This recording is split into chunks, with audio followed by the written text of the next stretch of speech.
नमस्कार, मैं हूं अली अब्बास। तेज़ रफ्तार न्यूज़ में आपका स्वागत है। आइए नज़र डालते हैं आज की कुछ ताज़ा खबरों में। खास तौर से महाराष्ट्र के अंदर आने वाले 2-3 महीनों के अंदर मजलिस इत्तेहादुल मुस्लिमीन का क्या प्लान ऑफ एक्शन रहेगा, इन सब बातों को आपसे शेयर करने के लिए यहाँ पर हम आए हुए हैं। इससे पहले कि मैं आज की प्रेस कॉन्फ्रेंस से एक बात मैं पहले आप लोगों को बताना चाहता हूँ कि हमने अपने तौर के ऊपर इंडिया अलायंस के साथ हमने अलायंस की पेशगी की है। हमने कहा है कि अगर भारतीय जनता पार्टी को दूर रखना है और अब तो एकनाथ शिंदे साहब की शिवसेना जिस तरीके का रोल प्ले कर रही है हमारे साथ, अब हमारे नबी करीम सल्लल्लाहु अलैहि वसल्लम के खिलाफ भी जिस तरीके के बयानबाजी चल रही है और उसकी तायीद करने के लिए मुख्यमंत्री खुद आते हैं और उनकी पीठ थपथपाते हैं, तो सोचिएगा आप कि हम किस तरफ जा रहे हैं। हमें किस तरीके से हमारे साथ खेला जा रहा है। ये प्रपोजल हमने लोकसभा के इलेक्शन के टाइम पे भी दिया था, लेकिन उनके तरफ से कोई प्रतिसाद आया नहीं था। अभी फिलहाल हमने दोबारा और आज फिर से एक मरतबा आपके जरिए हम ये पैगाम ये तीनों पार्टीज को देना चाहते हैं, शरद पवार साहब को, कांग्रेस को और शिवसेना को, कि हमें अगर भारतीय जनता पार्टी को दूर रखना है तो कहीं ना कहीं हमें भी कुछ समझौते करने पड़ेंगे करके। लेकिन अभी तक इनका कोई ये नहीं आया, एक रिस्पॉन्स नहीं मिला है। हालांकि नीचे स्तर के ऊपर बहुत सारे लोग ये चाहते हैं कि हर तरह का गठजोड़ करके भारतीय जनता पार्टी और एकनाथ शिंदे, अजीत पवार को सत्ता से दूर रखा जाए। अभी मुंबई की यूनिट के ताल्लुक से आप लोग अच्छी तरीके से जानते हैं, 15 अगस्त के दिन एक बहुत अच्छी तिरंगा रैली यहाँ पर हमारे मुंबई के जो सदर है फैयाज साहब, उन्होंने निकाले थे। बहुत कामयाब रैली वो रही थी और आपने देखे होंगे वीडियो के अंदर। आइए फैयाज साहब, वीडियो के अंदर पूरे मुंबई के अंदर इतना बड़ा माहौल तैयार किया गया था फैयाज साहब के जरिए कि तिरंगा रैली बहुत ही कामयाब तरीके से, मैंने खास तौर से फैयाज साहब को मुबारकबाद दिया फ़ोन करके कि एक बहुत अच्छा एक मैसेज उससे गया है। आज के इस दौर के अंदर जब लोग शक की नज़र से हमें देखते हैं, मुल्क से वफादारी का हमसे सवाल करते हैं, तो ऐसे मौके के ऊपर यहाँ पर जितने भी नौजवान बुजुर्ग सभी लोग जो मोटरसाइकिलों के ऊपर थे, गाड़ी के ऊपर तिरंगा लगाकर वो चल रहे थे। मुंबई की यूनिट पिछले कुछ सालों से फैयाज साहब जो है इसकी कमान संभाले हुए थे। अल्हम्दुलिल्लाह बहुत अच्छे तरीके से उन्होंने काम किए और आगे भी यही उम्मीद है कि इस तरीके से जिस तरीके से मजलिस को हम आगे बढ़ाना चाहते हैं उसमें फैयाज साहब का एक रोल रहेगा।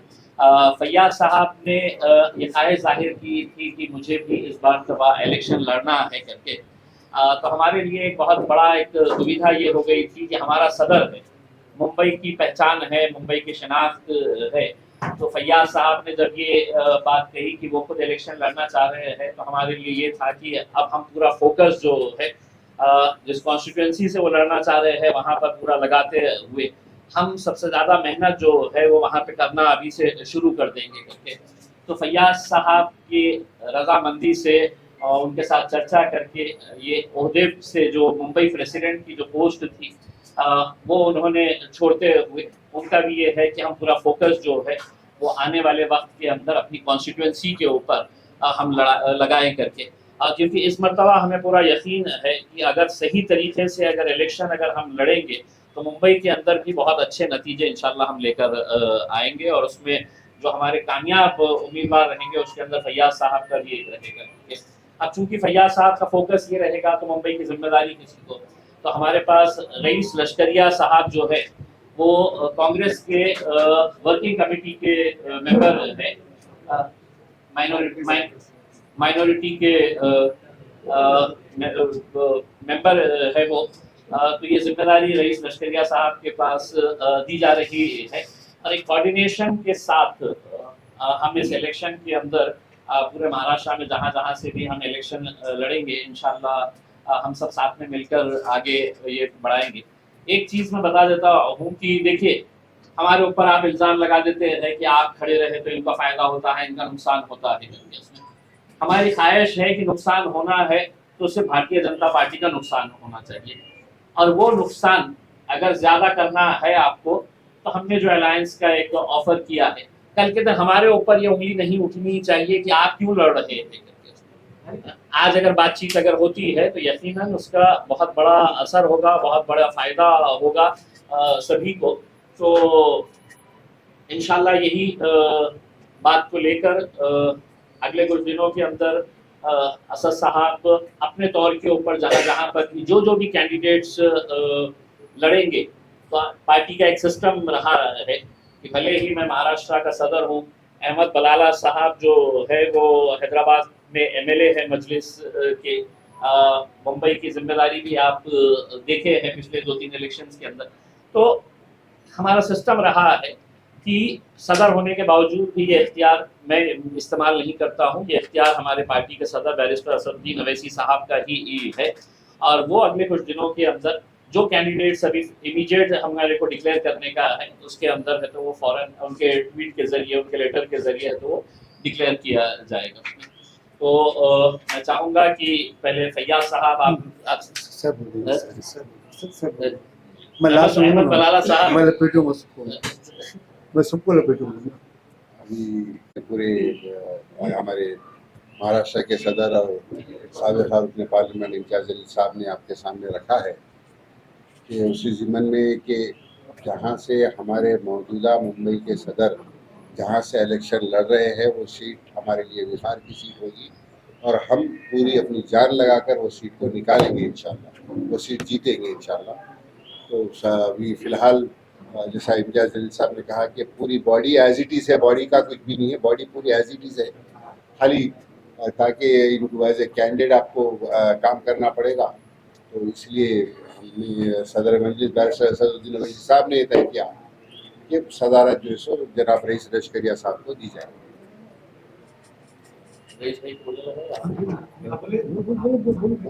मेहमान मैं लास्ट में बोलता हूँ, लास्ट में मुस्लिम लीग के जो सदर है हमारे असदुद्दीन ओवैसी साहब का मैं तहे दिल से शुक्रिया अदा करना चाहूँगा, साथ ही में अकबरुद्दीन ओवैसी साहब का भी शुक्रिया अदा करना चाहूँगा। महाराष्ट्र के अध्यक्ष हमारे इम्तियाज जलील साहब, हमारे इंचार्ज मुंबई के अहमद बलाला साहब, आप सभी लोगों का मैं शुक्रिया अदा करना चाहूँगा कि आप सभी लोगों ने मुझे इस लायक समझा कि मैं इस पोस्ट पे आके मुंबई का प्रभार संभालूं मैं और मजलिस को आगे लेके चलूं मुंबई में। जिस तरीके से लोकसभा के अंदर महाराष्ट्र में एक भी मुस्लिम उम्मीदवार नहीं दिया गया आघाड़ी की तरफ से, ना ही विधान परिषद के अंदर कोई मुस्लिम उम्मीदवार दिया गया, इससे हम लोगों को बहुत ठेस पहुंची है, और उसके बाद ही ये हमने नतीजा लिया कि अभी हमको मजलिस के साथ आगे बढ़ना पड़ेगा इंशाल्लाह।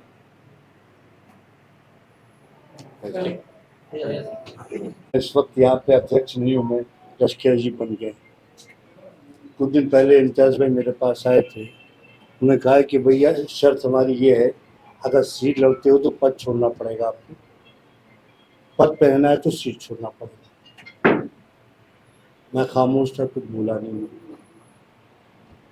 आज मजलिस को बनाने में असद साहब का हाथ, और हम एक कारिंदे के तौर पर काम किया।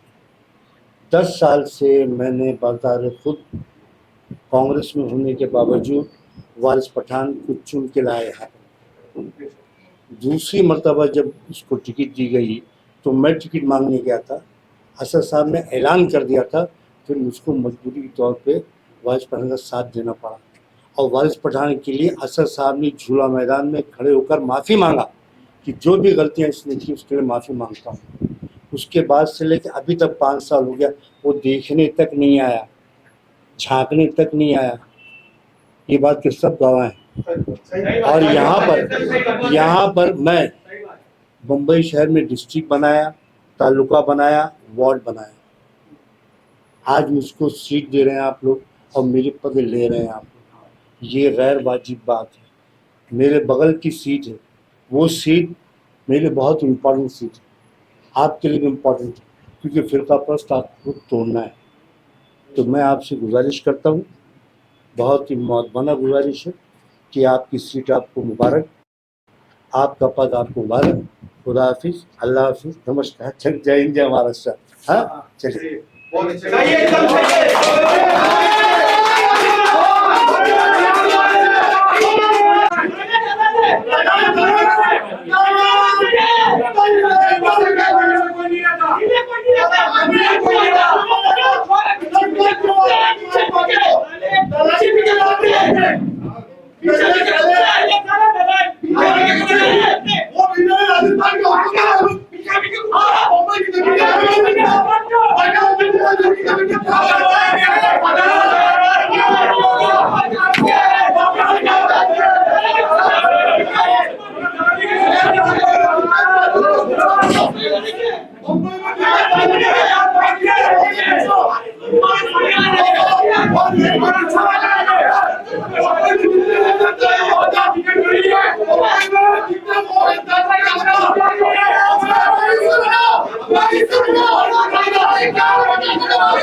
जी क्या कहना चाहते हो आज जो पूरा हंगामा हो गया जबकि मैम पार्टी की जो मीटिंग थी वो प्रेस कॉन्फ्रेंस थी, क्या है पूरा मामला? देखिए, मुझको कल तकरीबन शाम को 5-6 बजे करीब इम्तियाज जलील को फ़ोन आया और ये कहा गया कि फैयाज भाई कल प्रेस कॉन्फ्रेंस रखना है, तो कल ज़रा ऑफिस साफ करवा दीजिएगा और प्रेस का इंतज़ाम कीजिएगा। तो मैंने कहा ठीक है, और अहमद बाला साहब भी आ रहे हैं। बोले ठीक है। तो मैंने शायद आप लोग को कॉल किया मैंने कि आके बैठ के बात करना उनको। यहाँ पर आने के बाद मैंने मंजर कुछ और ही देखा। जब मैं आया तो उस वक्त इम्तियाज जलील साहब आपको मुखातिब थे, अहमद बाला साहब मौजूद थे। उसमें पहले इम्तियाज जलील साहब बोले, फिर अहमद बाला साहब बोले, और उनकी बातों का जो मफहूम ये था कि फैयाज अहमद एमएलए का चुनाव बाइकल्ला से लड़ रहे हैं और पद खुद से रिज़ाइन कर रहे हैं, खुद से रिज़ाइन कर रहे हैं। तो मिला से मैंने लिया, मैंने कहा कि पहली चीज़ तो मुझको अभी मालूम पड़ा है कि मैं पद पर नहीं हूँ। और फिर मैंने अपनी बात रखी कि 10 साल मैंने इमाम को दिया। पहले मैं कांग्रेस में था, मैं उस वक्त वाइस पठान यहाँ लड़ने आया था, उस वक्त कोई जानता नहीं था। मैं उस वक्त कांग्रेस पार्टी से मैंने अपील किया था मुझको टिकट दिया जाए, मुझको नहीं दिया तो वाइस पठान का मैंने काम किया, उसको जिता के लाया। उसने बाकायदा तौर पे 5 साल तक कुछ काम नहीं किया, उसके लिए मुझको अध्यक्ष बनाया गया, मुझको लाया गया, और असद साहब को खुद को झूला मैदान में आकर माफ़ी मांगनी पड़ी, फिर जाके 21,000 वोट मिले। उसके बाद से वो आदमी गायब है, अभी तक कहीं दिखाई दिया नहीं। तो आपने जो मुझको पद दिया है, हाँ, जो मुझको सीट दिया है, और सीट और आपकी जो ये पद जो है आप अपने पास रखो, मैं चलता हूँ, खुदा से बोलना चला आया। आपके बात बोलने की कुर्सी पे से उठने के बाद में फिर सब चिल्ला पकड़ हुई और उसमें बोला गया कि इम्तियाज जलील बीजेपी के हैं और बहुत से ऐसे आवाजें। नहीं, मेरा भाई एक बात वाज़ेह होती है, एक ही सीट जीतने की बात कर रहे हो आप बाइकल्ला, और उसके बगल में हेड ऑफिस है, और सदर को चेंज कर रहा, क्या मनती है उसके पीछे? सदर होते हुए जब चुनाव लड़ता है तो उसका वेटेज बढ़ता है, सदर ना रहते हुए आप चुनाव लोगे उसमें वेटेज कम होता है। मतलब ये कि आदमी को डिस्टर्ब कर दो, परेशान कर दो और ऐसे आदमी को ला के मुतयन कर दो कि आदमी को ज़हनी तौर पर परेशान करे या आके इंटरफेयर करे आप। तो मैंने कहा भैया फ़ायदा क्या, आप तो लगता है भाजपा ही के लोग हैं मेरा भाई, और इसके संदेश होने के लोग हैं आप। मैंने बाहर निकल के कहा कि सेना के और ये सॉरी भाजपा को ये इसके सिंधे के लोग हैं जो उनकी इमा पर काम कर रहे हैं, और उसी इमा के ऊपर मुझसे पल दिया गया। मैंने रैली इतनी बड़ी कि आप लोग को मौजूद थे, उसके देखा ना करीब, उससे भयभीत होकर मामला ये लोग कर रहे हैं। मैं तो ड्रग्स के खिलाफ रैली निकाला था मैं, हाँ, और काफ़ी कामयाब रैली थी। और ड्रग्स किसके लिए थे मेरा भाई? नई नस्लों को बचाने के लिए, जनरेशन को बचाने के लिए, देश को बचाने के लिए। आज तक मुंबई शहर में किसी ने रैली किया है क्या? हाँ, मैं तीसरी रैली थी मेरी ये, ताकि समाज को अपन अवेयर कर सके, समाज को उठा सके, समाज को बता सके नशा गलत है। उसका मुझको ये परिणाम दे रहे हैं आप लोग। क्या आप अभी पार्टी में रहोगे क्या? मेरा भाई मैं तो पार्टी को त्याग करके वहां से आ रहा हूँ मैं, और बबांगे धुल मैंने उनसे कहा कि आपकी सीट आपको मुबारक, आपकी पद आपको मुबारक। क्या आपको लगता है जो आपके जो एमएम पार्टी के जो वरिष्ठ नेता है वो इस हिसाब उनको भी इसके बारे में पता था? देखिए और मेरा भाई, मैं एक बात जानता हूँ, बगैर ऊपर के लोगों से इजाजत लिए नीचे कुछ नहीं होता। यहाँ पर एमपी के चुनाव में चांदीवली में एक रमजान चौधरी नाम का व्यक्ति खड़ा किया बगैर मेरी इजाजत के, और बम्बई के किसी भी व्यक्ति को पता नहीं था, न यूथ को पता था, न डिस्ट्रिक्ट को पता था, न तालुका को पता था, न वार्ड को पता था। जाके 3 बजे के बाद रमजान चौधरी को टिकट भरवा दिया गया वहां पर और ऐलान कर दिया गया। तो आपने जब पद दिया है तो उसकी गरिमा का भी ख्याल रखना चाहिए आपको। और कैसे ऊपर पता नहीं चलेगा? ऊपर से बी फॉर्म आता है तो नीचे लो पता होगा ना मेरा, उसके अंदर कोई ना कोई मैनिपुलेट हुआ है ना मेरा भाई। आपको क्या लगता है अभी इस तरह से जो आपके साथ में हुआ तो आने वाले चुनाव में कितना असर दिखा जाएगा एमएम पार्टी को? देखिए मैं अपनी जात को बोल रहा हूँ, मैं जहाँ तक मैं अपना मुतमईन हूँ एक बात से कि मजलिस जो है कौम का नाम है, उसके सर दिल लगा हुआ है, लेकिन जो लोग लेके चल रहे हैं वो सही मानों में मजलिस कौम के नहीं है। कौम को धोखा दे रहे हैं, समाज को धोखा दे रहे हैं, कौम को भयभीत कर रहे हैं, और सिर्फ बोल वचन कर रहे हैं ये लोग, बोल वचन कर रहे, बाकी कुछ नहीं कर रहे हैं लोग। मैं 5 साल यहाँ पर था, मैं हेड ऑफिस के ऊपर 5 साल में एक पैसे का रवा नहीं कि हैदराबाद से कोई मंगाई हो। मैंने बाकायदा तौर पर जो अपने हो सका जेब से मैंने काम किया वहाँ पर, जो भी आदमी उसको इज्जत एहतराम दिया मैंने। आज ऐन चुनाव के मौके पर आपको सदर बदलने की जरूरत क्या? चुनाव है भी ना, और यहाँ पर यशवंत यादव है, हाँ, जमशेदकर है, उनके बीच में हूँ ना। 41% मुसलमान यहाँ पर है, हाँ? तो 41% में अगर 1-2% बाहर से मिल जाएगा तो आराम सीट निकलेगी यहाँ से। और आप जाकर पूरे मोहल्ले से पूछें, आप लोगों से पूछें, लोग बताएंगे क्या मेरा ग्राफ है, क्या लोग उसको चाहते कि नहीं चाहते। और वारिस मियाँ के बारे में पूछें आप जाके, वारिस कितना चाहते कितना नहीं चाहते, पता चल जाएगा आपको। तो ये सारी बातें थी मेरा भाई, मुझको एक बात साफ होगी कि ये सिर्फ एक कमर्शियल लोग हैं, इनका सोशल लाइफ से कोई कनेक्शन नहीं। आज 5 साल हो गए इनका जेल महाराष्ट्र के सदर हैं, एक मरतबा भी कभी भी किसी भी प्रोग्राम में आए हैं क्या? वो 6 एमपीज हैं यहाँ पर, 6 डिस्ट्रिक्ट हैं, 36 एमएलए हैं, तो 27 नगर सेवक हैं। मैं सब जगह डिस्ट्रिक्ट प्रेसिडेंट बनाया, तालुका प्रेसिडेंट बनाया, और वार्ड का काम मैंने किया। सिर्फ बुराई ढूंढ ढूंढ के बोलते हैं आप, हाँ? कभी तारीफ तो करो हमारी। तो ये बात समझ में आ रही है, इनको काम से मतलब नहीं है, इनको मतलब है अपनी जेब गिराबा को देखना। भैया जी आपसे एक आखिरी सवाल, क्या यहाँ के जो लोग आवाम है बाइकला मदनपुरा के कॉन्स्टिट्यूंसी के, उनके कहने पे क्या आप इस चुनाव में इंडिपेंडेंट खड़े हो गए? देखिए मेरा भाई, मैं अभी कुछ बोल नहीं सकता, समझे ना, क्योंकि ये सारा मामला जो है आवाम का है, फैसला वो करेंगे। खड़ा होना नहीं होना, क्या होना क्या नहीं होना, मेरे दिल की बात मैं बोल के हट गया मेरा भाई। मैं कभी भी किसी भी तरीके से प्रेशर में रहकर काम नहीं कर सकता और न किसी दबाव में आके मैं काम कर सकता हूँ। मेरी यही बेबाकी जो है, चाहे असेंबली में हो, चाहे कारपोरेशन में हो, चाहे कांग्रेस पार्टी में, हर जगह बेबाकी से जाना पहचाना जानता हूँ। और मैं मदनपुर वाला हूँ, मदनपुरी की जुबान बोलता हूँ, मदनपुरी की पहचान बोलता हूँ, मदनपुरी की शनाख्त हूँ मैं दबने और ठसने वाला आदमी नहीं हूँ मैं। जब मैं यहाँ पे लाके ईमान को जिंदा कर सकता हूँ मैं, हाँ, तो इंशाल्लाह अल्लाह ने चाहा तो उसका आखिरत भी मैं ही करूँगा इंशाल्लाह। फैयाज भाई, इम्तियाज जलील ने कहा है कि आपने पॉलिटिकल सुसाइड की है, ये जो भी इंसिडेंट हुआ है उसको लेकर। मेरा भाई ये पॉलिटिकल साइड उन्होंने किया, मैंने नहीं किया।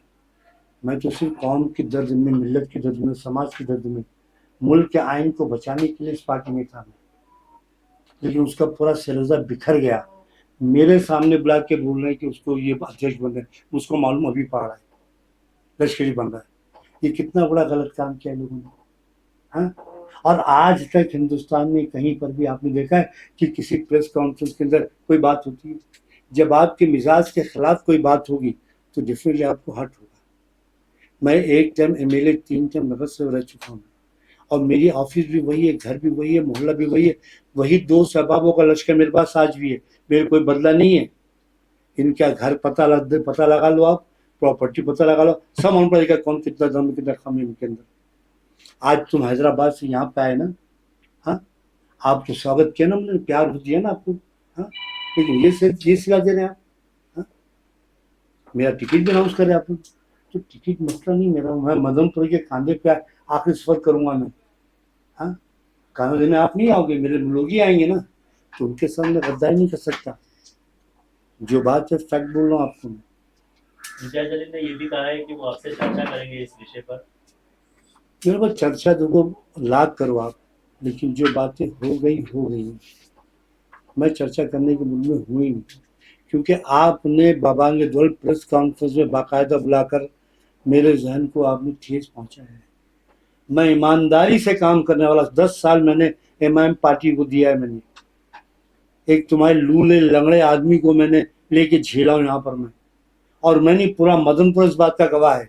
आप बाहर निकलिए, किसी से पूछे ना, आपको सब मालूम पड़ेगा क्या है क्या नहीं है। उस आदमी के पास चुनाव लड़ने के पैसे नहीं थे, और इस पर यहाँ पर हमारे यहाँ कितने 2 सभा है ना, वो लोग चंदा करके चुनाव ला के दिया उसको। वो आदमी ने कभी झांकने हमारे बीच में नहीं आया, और आज पूरा खेल का रचेता वही शख्स है, समझे, लेकिन सामने नहीं आता है। ठीक है, तो आ मता मर्जी, तेरी तरह खेल खेला गया, तूने खेला, हाँ? हमने भी अपनी बात रखी। आवाम फैसला करेगी क्या है क्या नहीं है। आने वाला चुनाव सामने है, चुनाव मालूम पड़ जाएगा आपको कितना दम और आप में, मुझ में कितना दम को मालूम पड़ जाएगा आपको। फिर अगली सवाल है कि आप वापस कांग्रेस में जाएंगे?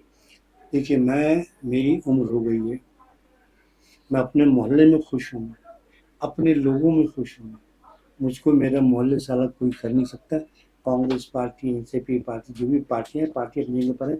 मुझको कोई ऑफर नहीं है, कोई बातचीत नहीं है, कुछ नहीं किसी कुछ किया हूँ मैं, और मेरा कोई आने का मंशा नहीं है। मैं इसके लिए यहाँ पर था कि यहाँ पर मुल्क को, समाज, बाबा साहब अम्बेडकर संविधान को बचाने की बात थी, इसके लिए यहाँ पे था मैं, और कोई वजह नहीं थी। Thank you.